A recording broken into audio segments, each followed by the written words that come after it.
جمعے کے دن کے خاص آداب وہ یہ ہیں۔ نمبر 1، غسل کرنا، کہ جمعے کے دن نماز پڑھنے کے لیے آدمی غسل کرے، اور افضل بہتر یہی ہے کہ جمعے کی نماز سے قبل کچھ دیر پہلے وہ غسل کر لے۔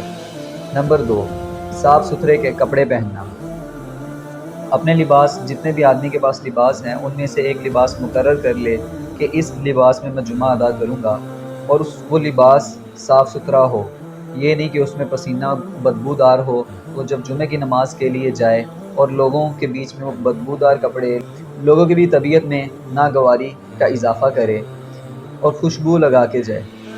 نمبر 3، ہم جب مسجد میں جمعے کی نماز کے لیے جاتے ہیں تو اکثر اوقات کچھ لوگوں کو آپ دیکھیں گے کہ وہ آدمیوں کے سروں کے اوپر سے پھلانگ پھلانگ کر جا رہے ہوتے ہیں۔ اسلام نے اس سے، شریعت نے سخت منع کیا ہے کہ آدمی کو چاہیے کہ جب وہ جمعے کی نماز کے لیے جائے تو جہاں پہ جگہ ملے سکون سے جا کر بیٹھ جائے، یہ نہیں کہ وہ سروں سے اوپر پھلانگتا جائے، لوگوں کو ادھر ادھر کرتا جائے کہ مجھے اپنی جگہ مل جائے۔ جہاں پہ جگہ ملے وہاں پہ بیٹھ جانا چاہیے۔ نمبر 4، خاموشی سے خطبہ سننا چاہیے، کہ جو خطبہ ہو رہا ہوتا ہے اس کو خاموشی سے سننا چاہیے۔